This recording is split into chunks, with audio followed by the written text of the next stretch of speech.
because we are literally taught that from our earliest days. And I have like perfect example. My dad, he does, bless him. He didn't give this as he didn't really know what it was on sale at the grocery store. So he bought this gift for my daughter is a coloring book, and it is full of these what are seemingly pro-feminist messages of like, she kept persisting and she then succeeded, or you can be anything you want in the world. And exactly those. And she's literally 5 coloring this shit in, and she doesn't understand. But like, let's be clear. I tell her all the time, there will always be someone better than you.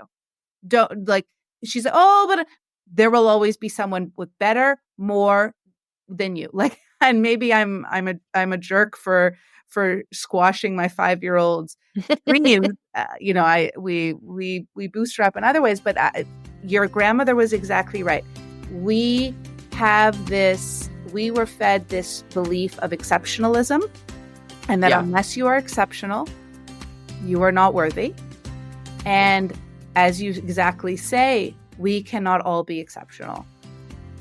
Hello and welcome to the And Both podcast. Here we are going to hear from moms and those in motherhood that are doing the thing that works for them. They are honoring themselves alongside the all-encompassing role and level of expectation that is modern motherhood. And we are going to hear from as many different people as possible in their own experience. So you can find people to relate to. You can hear stories that will make you laugh, make you cry, all of the above, and that we will come together as a community to support one another in a way that is holistic and honoring of the woman and the mother as a whole. Hello and welcome back to the And Both podcast. I am here today with Jessica, and we are going to talk about motherhood and corporate culture and how that is all needing to get shaken like a snow globe. So first of all, welcome. Thank you for being here. Thank you. And yes, I think that's like a perfect thing to start talking about. Yeah. Let's start with the small stuff, right? Yeah. Like rethinking and restructuring corporate culture for mothers. NBD. Yeah, there you go. So if you can tell everyone a little bit about you and sort of how you dropped into that as a focus area. Yeah. I'll keep it short, and then you like ask me more questions if that makes sense. I could go on. That's a long story. My jam is helping people live what I call well-rounded lives. So how do you have a life that includes career, also caregiving, and self-care? And I see that, and I kind of put it as like, I call it, it's a rebel brand. Like I call it rule breaker, being a rule breaker, because to do that actually, although it sounds so like almost vanilla, is quite challenging in our modern society, particularly for professionals, particularly for those of us that are in the thick of it with young kids or teens, and kind of were going to women's events in their 20s and in the early 2000s, and were like, had kids and realized, what the heck? This is not at all what they talked about, right? There were slides missing in the presentations I went to. And that's basically how I got here, is that my own personal journey of a very corporate blue chip kind of experience. And then I now have a 5.5 and a 2-year-old, and I'm gone through this own personal journey of being like, yeah, no, this isn't at all what was cracked up to be. And so now wanting to share that with others. Yeah, I love it. I think that you and I connected on LinkedIn first. And I think it was like, you had a line in there. It was something to the effect of like corporate is not set up for mothers or something like that. And I was like, immediately like antennas swiveled, like, I would like to hear what this lady has to say. And I would like to know this person and all of that. And then through the links there, I saw your Substack, and I'm like, rule breaker Substack, like all of these things. And then you hosted an event talking about motherhood and work and balance, but not balance. We need a different word. Balance I need that word. It is. Yeah. There's no such thing. No. It's like I liken it to like plate spinning, right? Like you're just like trying to not let all the plates smash on the floor. Like you just have to keep them all spinning at the same time. But there's no way to balance that. It's just like one fire to the next. Yeah, it's just doing. I call it lifing, right? Yeah. Like we're just lifing, and I think there's like I think this notion of balance sets you up for a very frustrated existence. Yeah. I also feel like the notion of balance is the thing that keeps us feeling like we haven't done enough already. Yeah. It's like people are saying, oh, if I could just have more time for this and less time for this. But whatever it is that you're trying to do more of or less of, there's always a solution for you to buy or buy into that's going to get you that piece. And it's this idea of like, we're just trying to we're being sold a problem, and we buy that, no problem, only to be, promoted a solution, which isn't really a solution because it's messy. It is. Agreed. I think so. How I've kind of come to understand it, particularly within women and gender equality and what have you, and I think what we grew up in was this notion, the lean in manifesto, right? So that is the corporate feminist manifesto, that if you sit at the table, if you make your partner a true partner and you don't leave before you leave, you can get there, right? And everyone around us is gunning for us to become senior executives. Essentially, it's like the whole world is rooting for that, right? Studies are coming out, initiatives, mentorship programs, you name it, right? And what it did was it put the onus on the individual to push to get there. And what happened, and so that was the problem, right? We were told that we were the problem, right? You weren't confident enough. You didn't have a good enough personal brand. And so we tried, right? Like we really more. We put try more. We buy more, go to this next event, sign up for this course. Like we really pushed ourselves. And what I have found personally was that it didn't matter, because at the end of the day, my children need daily watering, right? Like there is no shortcut or silver bullet to caregiving, let alone finding a modicum of time for self-care. And so it really actually isn't my fault. I actually, have great confidence, and I believe that there are just as many women as men who struggle with, let's call it, confidence, or asking what they want and striving for the C-suite. The challenge is systemic. It's not my problem. It's the fact that we procreate, right? Like the whole existence of this is, humanity exists on procreating and making new humans. And guess what? You can't outsource that completely, or the whole world can't outsource that completely. Senior executives certainly can with night nurses and nannies, but the majority of the population actually, as I go back to what I just said, need to give their children daily watering, right? Like it is every day they need to be put to bed. Every day they need the books. Every day they need the bath, and then they need help with homework, and then, right? And so while we encouraged women into more lofty goals and professional goals, we didn't then address the other side of life, which was the complete set of unpaid caregiving that they were doing prior. And we sort of assumed that was magic bullets. So like, here's a solution to your problem. Here's a new agenda, a new way to make yourself more efficient, freeze your meals, la. But it doesn't work like that. And we don't value that part of the world. And so it just kind of got swept under the rug. And so I do believe that there are solutions for women. And it is about recognizing the rules of the world and how society is structured and what we value and what we place importance on over others, and recognizing that that's not caregiving and that's not self-care. And so you can acknowledge that. And then it's for you to look inside and say, okay, well, how do I want to run my life? Yeah. And I'll pause there because that was a long diatribe of. response to your comment. I feel like, I mean, I know people can't see me, but I feel like my head is like the bobblehead on the dashboard. I'm like, yes, mm-hmm. and then more yes to that.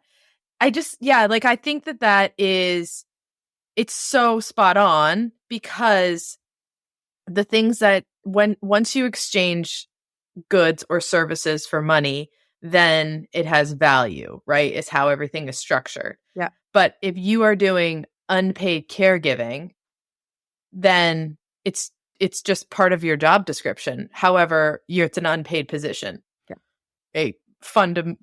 And so I think what happens so often is that that's like, well, if it's not paid, then it's not hard enough to warrant being paid for, right? However, when you turn around, and if you are in a corporate setting where you are going back into work in these like high level positions or striving and things like that, you have to pay somebody to do the work that you're doing for free. And so, like, how I just the disconnect between us as moms doing the work and not getting paid for it versus, like, if I hire the woman down the street to watch my kids, I have to pay her. Now all of a sudden it's added to the household budget. Now all of a sudden it's added to, the conversation about salary, because your salary has to pay for that person to get on the street. But how do we do both? Like, how do we improve the caregiving options, not the caregiving, because we're all killing it out here. We're doing a really good job. How do we improve that at the same time, sort of bring everybody else up to speed? Because it's true. Like, we go a million miles an hour and people say, like, okay, mediocre job, lean in, run faster, but, like, take a shower every once in a while. That's self-care. And, like, be pumped about that. Yeah. Because the water's warm, right? Yeah. And so, like, how does that all change, and how do we move forward in a way that is less lean in and more lifing with a thumbs up? Yeah. Beautiful question. So there's lots of things in there. I like to play the game of if I was ruler of the world and I could, like, I like that. recreate the rules, it would be valuing caregiving. So when GDP was initially defined, because let's again remind ourselves, GDP is a human created construct, just like EBITDA is, and, the rule of don't microwave fish at the office, right? We decide all of these rules and how our world works. So when GDP was defined, there was a suggestion, and I completely blank on her name, from an economist that said, hey, we should include caregiving, right? Because it is a fundamental part of how things work. Even Adam Smith had his mother cook his meals until she died. Like, this was like perfect. And yeah, that's a whole other rabbit hole. Obviously, we know that wasn't included, right? That got scrapped because for various reasons. So one is value caregiving. And I bet if we placed a dollar amount or whatever we want to kind of, in some sort of future world, maybe it's not dollars, it's whatever's, it's eggshells. And we say, like, that this is then the value, I think our efforts would change, right? Yeah. We would start seeing that people would spend more time on that because it would be of importance. What is happening right now, and just to sort of, like, I'll call it just more like amplify the problem, is that we have what's called greedy jobs. So Claudia Goldin won the Nobel Prize for Economics last year in 2023. Mm-hmm. And her thesis, her insight was that it is greedy jobs and the lack of value for caregiving that leads us into this gender equality thing. And what she means by greedy jobs is that there is a nonlinear, so it's an exponential curve for hours worked and money made. So what that means is that the more hours you work, you earn exponentially more dollars. And so when you think about it, we think about investment bankers, we think about C-suite executives in the corporate world who are able to jump on the flight last minute for the business deal in Japan, who are able to stay super late because the deadline is tomorrow morning, who go to the networking dinners and the breakfasts and what have you. And what we know is, back to where we started, is that's impossible to do with caregiving when you have children. And so what happens is couples, they'll be on the same track and then they have children and then they make the decision. And one person, and who does it end up usually being? It ends up being the man, makes the decision to continue with the greedy job. And then the woman takes a step back and takes the non-greedy job. So she has predictable hours where she knows she's going to be able to do daycare pickup every day at 4:30. And that's exactly what happens when you get the wage and seniority gaps start to begin. So in my ideal, we would value caregiving. Everybody from CEO down would end at 4:35, and then everybody would be involved in caregiving. And could you imagine if you had 20 somethings who you were related to, right? My 20 something cousins were now also helping me with dinner. And it was a family, kind of extended family. Now you actually have the village, right? And the 50 something aunts and uncles who could also come, right? And we were always actively involved in caregiving because we saw and we recognize that this isn't a sideline job for the lowest value people, i.e. women, i.e.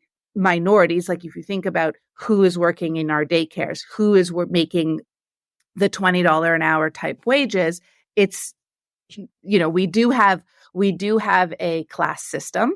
And it is not as well defined, or a caste system. It is not as well defined as that in India, but it still exists. And I think if we put value on the work that those people were doing, that we are doing, things would look differently. Yeah, for sure. I think, because you're in Canada, right? Yeah. Yeah. So I'm from like right down the road from you. I'm from Calgary originally, but I live in the States now. But yeah, like, so here we have, like, I live in a town or city, small. It's the little city that could. There's like 20,000, and we're about an hour outside of Boston. And the daycare situation is heinous. So all of these things, daycare, trying to get a spot for daycare. People go on daycare waiting lists before they're pregnant. Like, we're going to try and have it. Yeah. So they're like, okay, I need to do that. And then don't get in. Like, I've got friends that have, they patch together leave, and because we don't have paid leave, because that's cool. And so they like patch together all of these different like temporary solutions. And then there's usually like a bridge of time where it's like, I hope that like, my aunt so-and-so can help with this to get into daycare. But it's the same thing that happens summer camp. So some of our summer camps, they open in January for like July or August, and they sell out in 20 minutes. Oh yeah. No joke. It's like, and it's $500 a week for 9 to 3. So if you need before and after care, because 9 to 3 is not working hours for like a typical full-time job, totally, it's $100 a day on top. So now you're talking about like hundreds and hundreds of dollars, and it impacts people's ability. So like people are like, I just spent, $5,000 trying to figure out summer arrangements for my kids for 8 weeks. And we're doing this and we're going here and all that. And it's just this idea of like you have kids. And I mean, I can't even get into all that's going on right now in Arizona and all that's going on, whatever, because that's a soapbox that is concrete. Like, we're so focused on getting the kids here. And then once we're here, it's like, that's your problem. Yeah. But by the way, there's no scaffolding. It's like I feel like trying to have corporate success as a woman is like trying to reach the cookie jar on top of the fridge, but you're standing on a chair on top of a chair, hoping that you don't fall and break something while you're trying to get the cookie. Totally. And it's probably like 2 swivel chairs on top of each other, just like it adds the precariousness. Yeah. I mean, and that's the thing, right? There is no value. No, there has been. So when you talk about leave, we have placed a price, if you will, on the value that procreation, bringing the next set of workers into our economy, creates. And in the United States, it's $0, right? Or some fraction of that. And in Canada, it's below the poverty line, or just at that low income level of $500 a week of income, right? And because that's what you get for paternity leave under EI, employment insurance offered by the government. And no matter what, right? Is it no matter? Yeah. You can, and it depends if you take 12 months or 18 months. So you get something, and that's beautiful. But again, we've placed a price, right? We've placed a price that says, this is what we think it's worth. Mm-hmm. And it's not really very much. So yeah, it is costly. And then it's no wonder that people choose not to work, because it's just as it costs them more to work than it costs them to stay home with the kids. What's interesting, what you kind of got me to thinking about, was, why do we want women working? Like, what's the impetus, right? And there's a sneaky, like, kind of snarky part of me that says it has nothing to do with female empowerment and like live your dream and do what you're meant to do and what have you. And it has everything to do with economic growth. Mm-hmm. So, and what I mean by that is, there was a time when women weren't working, right? And that was fine. And there was this like social structure. And then things started to dip, right? And from an overall economic perspective, it wasn't going as well as it used to be. And we always need to keep up with this economic growth number. And so I have this like feeling that like people were sitting in an office, men were sitting in offices like, well, what about if women worked? That would increase our labor participation rate and increase our productivity and and output. So, hey, let's get them going. And so then there was this whole thing. And then like we kind of clamored in on like, oh yeah, it would be great if women worked. And then, hey, let's also like disguise it in this like raw girl power shit and pretend like it was their own idea. Now, I do think that there was a lot of, that like I said, it's a snarky view, because I do think like I love working. I am a horrible stay-at-home parent. I'm a better parent when I work. And so I do believe that it is the fuel. And I think that the point of this like kind of rabbit hole was that women working benefits the man, if you will, right? It benefits the overall economy and the overall structure of what's happening, what we're trying to do is in each of our countries. And again, because of the lack of value on childcare and self-care, women get hosed, basically. Totally hosed. And I think too, like, this is something that's not, I think sometimes it's like the way that it gets talked about, especially nowadays, is like we've all just discovered that like there's the raw end of the deal. It's like there's some sort of like enlightenment that's happened between, I don't know, like 1995 and 2020, where people were like, I guess, wait a minute, like this isn't great. Like as programs, like as like our generation, like my generation, my grandparents were like heavily involved in, and there was still that like community piece, and like their kids, they're like my grandparents as kids, like they were raised by like a group of the family, right? Yeah. And so like that was that community piece. But now it's like in the last however long, 20 years or 25 years, the reckoning of you can have it all, you can do it all, you can be it all. You actually physically have to do it all. But I also wonder about like, this is not a 25-year-old problem. Like when people way back in the day were working in fields and they were living off the land, and someone was like tending the fire at home and someone was plowing the fields and all that stuff. There was this like collaborative effort, right? Like you go and do this and I do this, but we're all working towards this one goal. And then as people start to move into an industrial space, it's like, when you have machines that can do stuff, it's like, well, I don't need to be stronger and I don't need to be like the man to be the one to operate this. You can do this too. So like, why don't you do this? But it was at that point in time when women went to go work in factories and they went to go work in industrialized places where they were like, yeah, you need to go too. But that was when the program needed to start. Yeah. Like that was when and how long ago was that? Like how long ago was the Industrial Revolution where we brought people into factories? Because we've got to go back and work through from that point forward where the ball got dropped.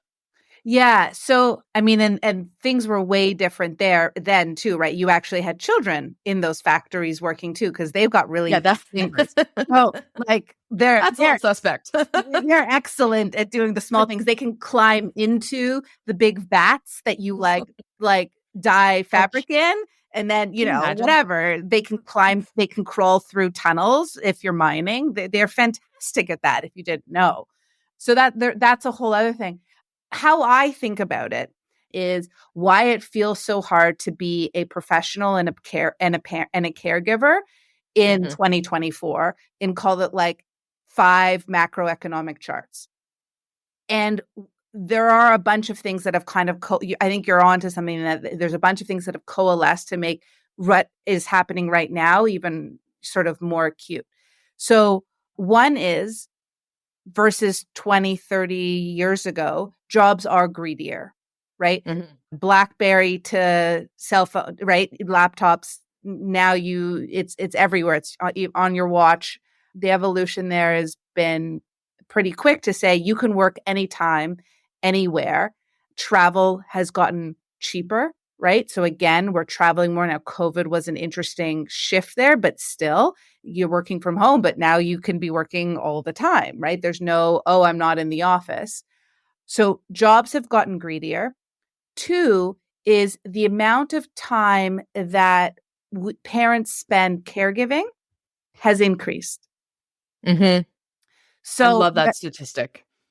So whether it's because of our sort of like new, what's in vogue, the like patient parenting and really engaged, and we got to help you with your homework, but also we have had children later in life. So that is another statistic. And what happens then? Well, guess what? Your parents are old. Right there. And I'll speak for myself. I had my youngest when I was 40. My parents are in their mid 70s. They don't have the same nimbleness as a 60, late 50s grandparent. And so they can't get down and take care of them all day and, get down on the floor and do the diapers and all of that jazz. So, and then we're also moving away from our families. We've also further devalued caregiving and like really isolated ourselves into these very nuclear families. So you don't have the village that you require. And so it's when you kind of mash all of these things together, it's a perfect storm for parents today, that it just feels super, super heavy. And I would believe heavier than it did perhaps when the initial creators of the lean in movement might have been scaling the corporate ladder. Yeah.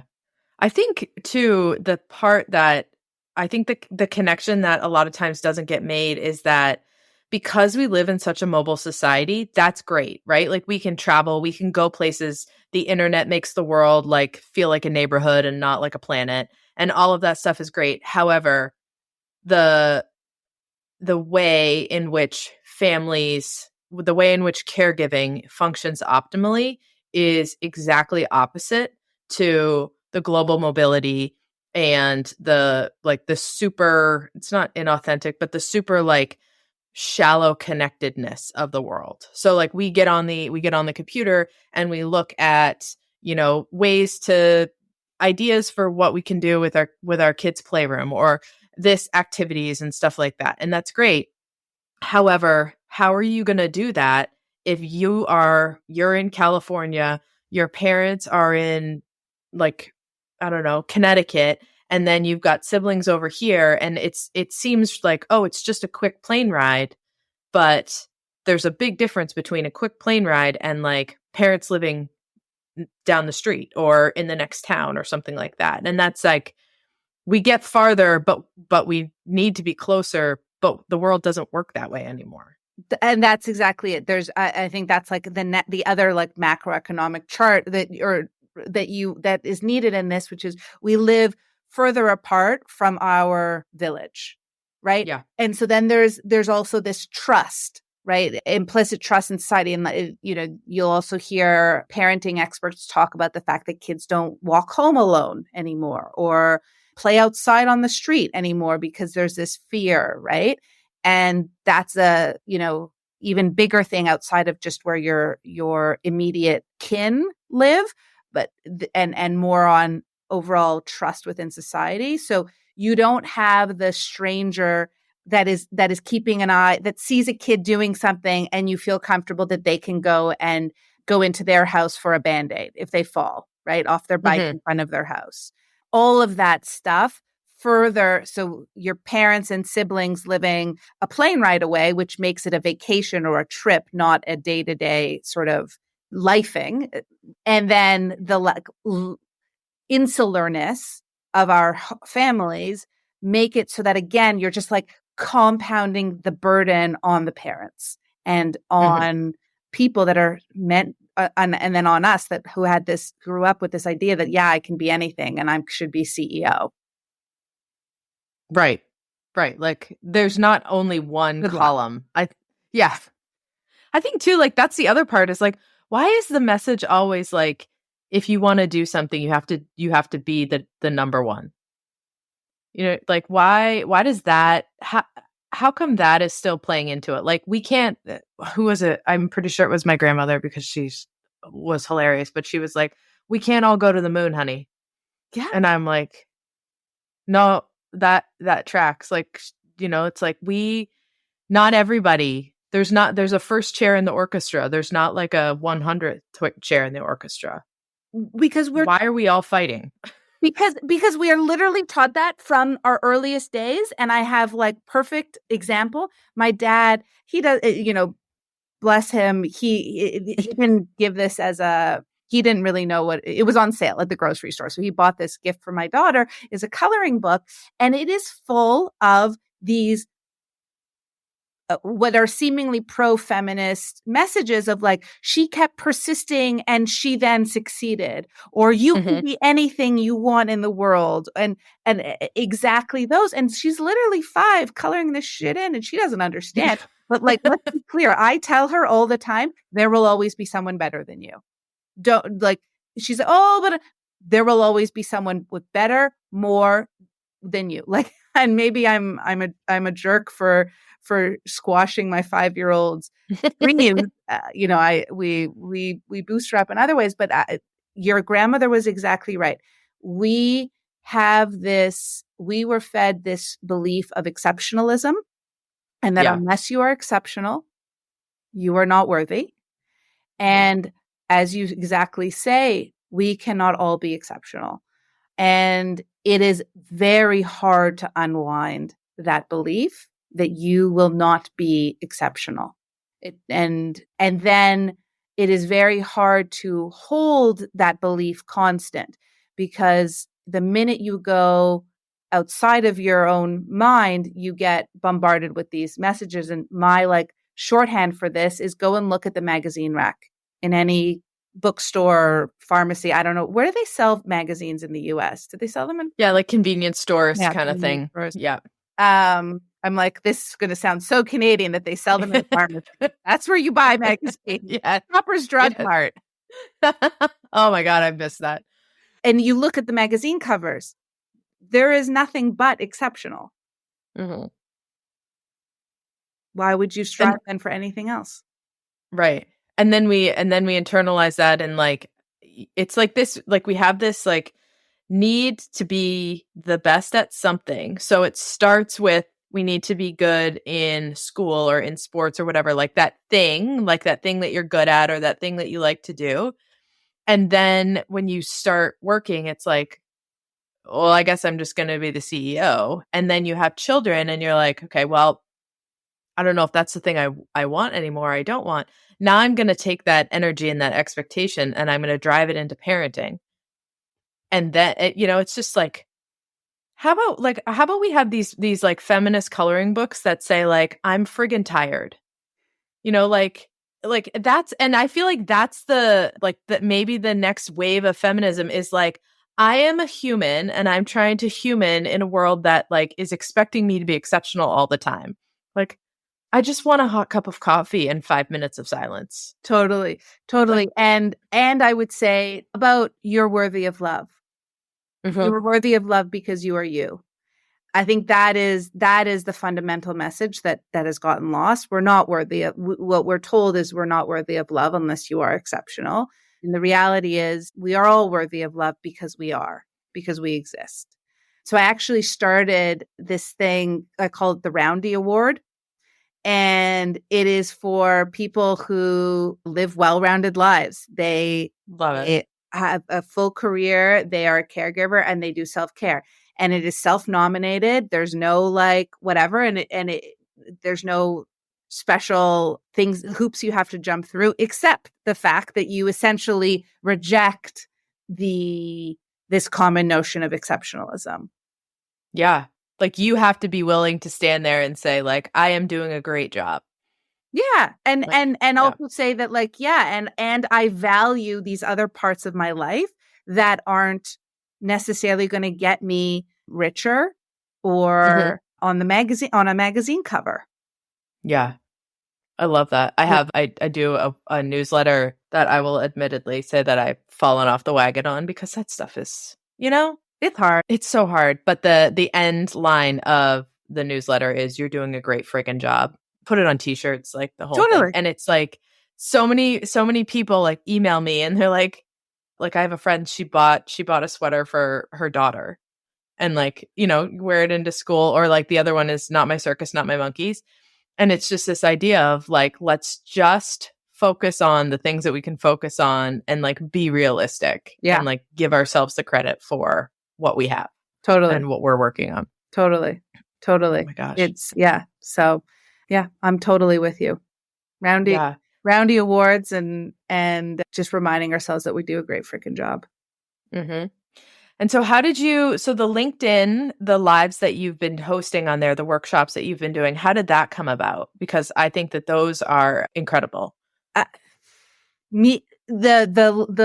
IWD event, International Women's Day event, came from me being like, I hate International Women's Day because it's turned into this like corporate it's been co-opted by corporate where it's like, yeah, let's celebrate exceptionalism.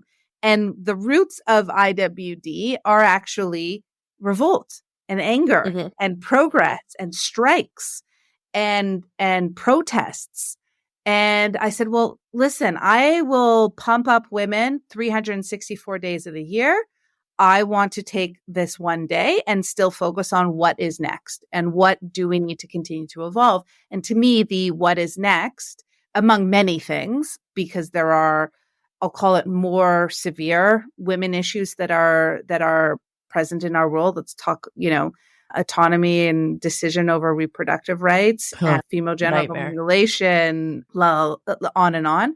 For me, the thing that I could impact and influence was our sense of self. And essentially all that we've been talking about, which is rejecting the fact that you need to be this ideal version of a professional, an ideal version of a caregiver, and instead define your own version of what needs to be. And what was fantastic was the reception and the enthusiasm around just having this conversation and really being seen, right? And being seen and understood, and being able to put words and articulate something that we feel very viscerally in our stomachs. And so I'm doing more of them. We have another one next week on April 19th and a course launching. And I think that this is going to be the thing for the next little while, is just getting women and men and people, I'll call it, together that say, hey, the current system, the way things are set up right now aren't serving me. It's going to take a while for us to reframe how we quantify GDP. So in the meantime, let's focus on what I can do as an individual. And that's where I want to come in and help folks with thinking about that. I love that. I love the on so many levels. And I do think that, yeah, like I agree on the International Women's Day, like when the whole world turns pink and everyone's like sisterly love, and I'm like, but no, it's like on like LGBTQ awareness, like these companies that openly support anti-LGBTQ in the US, politically support anti causes against this. And then like they turn their company logo like a rainbow for one day and they're like, we stand in solidarity. It's like, well, you really don't. So thank you, no. Yeah. And it's the same notion. It's the like trying to earn a buck off of posting the right thing on the right day at the right time and all of that piece. And it's not allyship. It's profiting off of that. Yeah, and they call it pink washing, rainbow washing, what have you. And I completely agree. I saw someone who I know, and she's an executive now at a big bank, and posted this like paragraphs of why she like the company and herself stand with LGBTQ. And it was like, you just copied and pasted that from a corporate comms person. And like, I like, oh, and you just talked about it today. Like, just don't. Just be a good company. Pay good wages, pay corporate taxes, like pay your taxes. Pay, and that there's become this like, like look at the marginal tax rate for many of the wealthiest individuals. There was a very cool ProPublica thing that did on folks in the States. And it's like, well, you know what? I don't care about any of your initiatives or whatever's. If you just did that, we'd be fine. That's what society is set up for, right? Like, I believe the estimate for caregiving, if there was a value on caregiving and the contribution to the economy, I believe it's 11 trillion. And it's this idea of like, how many of these large corporations don't pay taxes? However, if they did pay taxes, where could that money go? We also have a space force. Like, can we just talk about that? Like, what is that? How does that all happen? Why are we doing this? Like, why are we sending satellites out to go take pictures of like something like 80 billion years away or whatever? And we can't feed children, and we are in a like a first world country or, in a non-developing nation. Why are there children on this planet that don't have access to clean water, that don't like all of it? It's like, that's the mushroom cloud of like, what the hell? Like everything that's going on in Gaza, when you talk about like safe and equitable access to reproductive health care and all. Big soapbox. It's not a soapbox. It's a stage. It is. Well, and I always go and I was like, I'm like, and then there's Yemen, right? Like, how many years do you have to have civil strife, and how many hundreds of thousands of people need to die? But yet we never talk about it, right? There's a great synopsis of all of that I read in a book called Feminism for the 99%. It was a short book, a manifesto. And the one thing I took away from it was, we value profit making over people making. Yeah. Right. And everything you just said, access to clean water, access to basic nutrition, those are all fundamentals of people making. And, but we don't place a value on that. And so, but what we do value is getting to space. Yeah. Space is cool. Cause it's so cool. We put people that don't pay taxes build rockets and send stuff off into space that we pay taxes to put in the rockets to send off into space. Yeah. So we can take pictures of space. And maybe at some point live on Mars, because we fucked this planet up. Sorry, I'm not sure if I can swear. You can beat me. We fucked this planet up so much. Yeah, no, it is infuriating when you are aware of what is happening on a more micro, day-to-day lifing level of the world. I have a 9-year-old who's very like loves animals and like saving animals and the idea of like getting involved in that piece. Like, he's very much like, why do things go extinct? What is extinct? Like, this has been years in the making, right? So he watches the movie WALL-E years ago. And he's like, could this happen on our planet? And I'm like, I mean, yeah. Like, let's like fundamentally break down Wall-E. And so we watched it not that long ago again, because my two younger kids hadn't seen it. And he was just like sitting there the whole time, like shaking his head. He's like, we got to recycle. Like, okay, you're 9. Like, you understand the concept of like, if I can do my own thing in my own house and like they can do their own thing and then the neighbor down the street and all this stuff, like, why can't people just take care of like each other? And why can't we just help animals? Like, because taking care of each other doesn't make money. Yeah. Yeah. And because it's not, there's a independent, right? There is I did it my way. Yeah.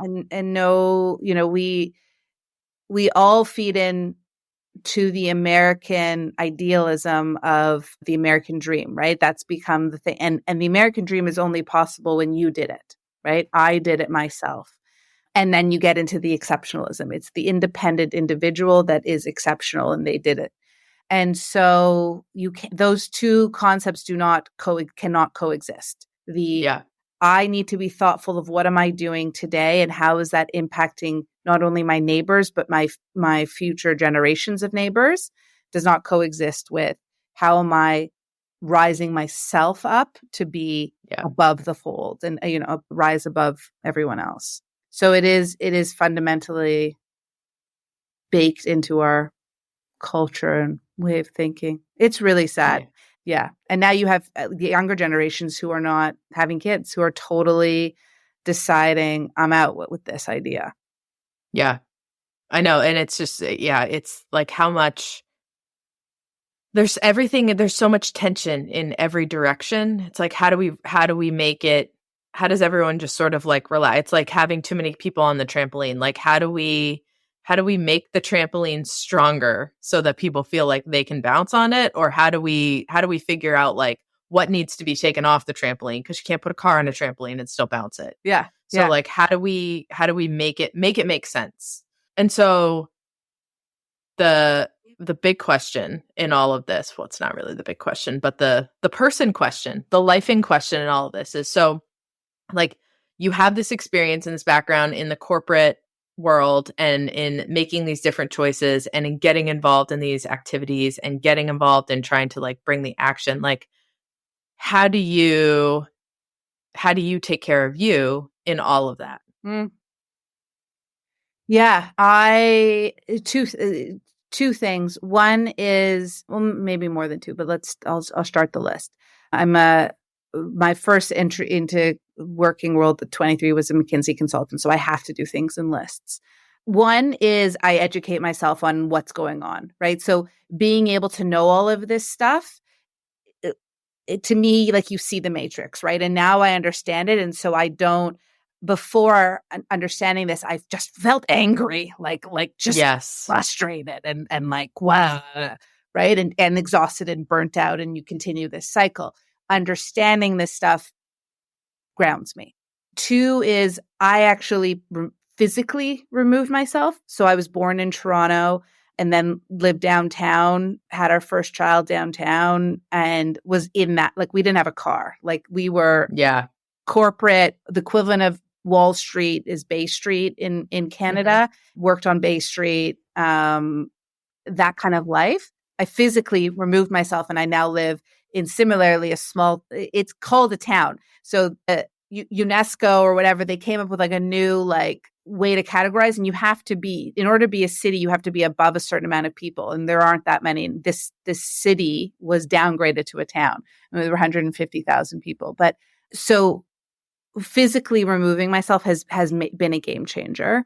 So you don't have those reminders and that feeling of what it feels. There's a vibe to be in a city. And then 3 is it's a daily practice of, I'll call it, of gratitude and of awareness. So every night, whether it's written down or I think about it, depending on my energy, I'm thoughtful of what filled my cup that day. And when you do that long enough, you realize that, to me, it was the like sweetie pie kiss that I got from my daughter, or the other one, or like the funny thing that they said, or the great meal I cooked, or the really awesome LinkedIn post that I put out. And it can be, or the fact that I took a bath, that I found time to take a bath after the girls went to sleep. And so I get to do an inventory and see, okay, is it well-rounded, right? Was there something from family and self-care that filled my cup? And was there something of work? Because if there's not enough work stuff, then I go bananas just the same. And then it's an awareness of, that, 2/3 of the things on that list won't make me more money, and they are important to me. So it's a daily kind of, then it's baked into my family. Like my partner and I talk about it. Friday nights, we write in a gratitude journal, and what are we grateful for of the week? And we do that. We've been doing that for 4 years now. And so since my daughter was young, and, it's baked into our day to day. I like the concept of like taking like a personal inventory. I always feel like when it comes to like, I think that the gratitude and gratefulness are two different things, which I think is kind of maybe not a topic that people talk about as much. As like, I feel like gratefulness has this notion of like something was given to me there, like it's transactional, versus gratitude as the thing that like I was an active participant in. Like you are an active participant in the relationship with your child, and therefore your bucket is filled by their affection. But it's not like grateful would be like you give them something, therefore they give you something. Like it's a transaction. Whereas gratitude is you were actively participating in building that relationship and creating the foundation that led to that not being a transaction. It's just part of your relationship. Now I like obviously need to go and like grateful versus gratitude. And so gratitude is a constant state of being, anyways, grateful for and to, it's okay. So anyways, we have to look into it. But yes, I agree that there is something distinct. And what comes to my mind is the difference between something you've been given and you just is versus something you were active in, right? So I am grateful for my hair, right? Like I just happen to have thick hair, and it just looks like this. Like I don't have to do much with it. It just is, right? I just happen to be born 5'8" with long legs. Like it just is. There's nothing I can do. Oh, right? You've never hemmed a pair of pants in your life. No, I'm the opposite, right? Like these don't fit me. But and the reason why I'm grateful for that is because somebody else outside of me decided that this is what is, the best. This is ideal. This is, the worthy of the praise. But the gratitude is something that, you put effort into. Exactly. And I love that because it is effort. It is effort to have a life that you are happy with at the end of the day and don't feel burnt out with or struggling or in strife. Yeah. And I think too, like the difference between gratitude and gratefulness is when you have this grateful piece, like that #grateful, #blessed, whatever kind of stuff that you read and you see, it's like this idea that if you don't keep trying to be exceptional, if you don't keep pouring out, if you don't keep the engine running so fast, that you aren't doing enough to warrant all of those things that are coming into your life. Whereas looking at it from a gratitude lens is I am showing up as my whole authentic self in the areas of my life that I really want to make an impact. I want to make an impact in my career for myself. I want to make an impact in my family. I want to make an impact in my relationships. I want to make an impact in all of these places.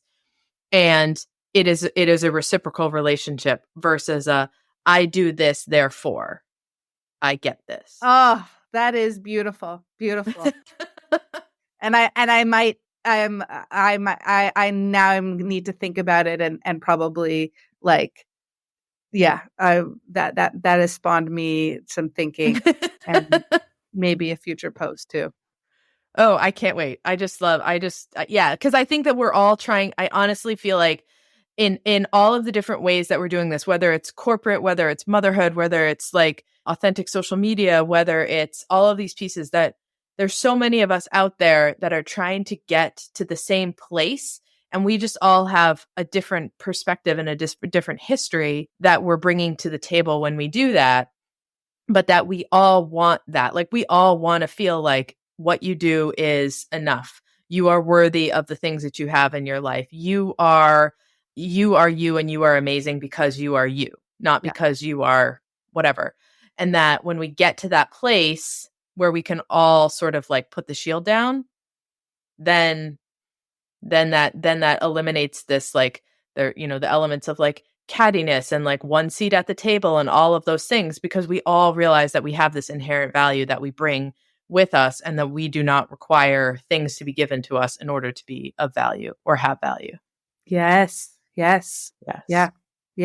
Which we are trained at from a very early age, right? If you do this, you get a treat.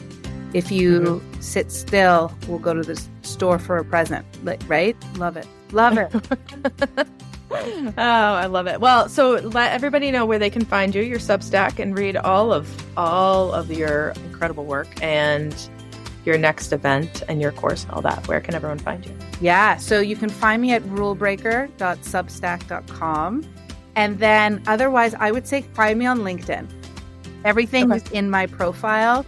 That is the best place, Jessica Weisz, and you can put that in the show notes. It's linkedin.com/IN Jessica Weisz. Follow me there and you will see all the things. I love it. Well, thank you so much for coming on today. Oh, thank you. This is a dream. It's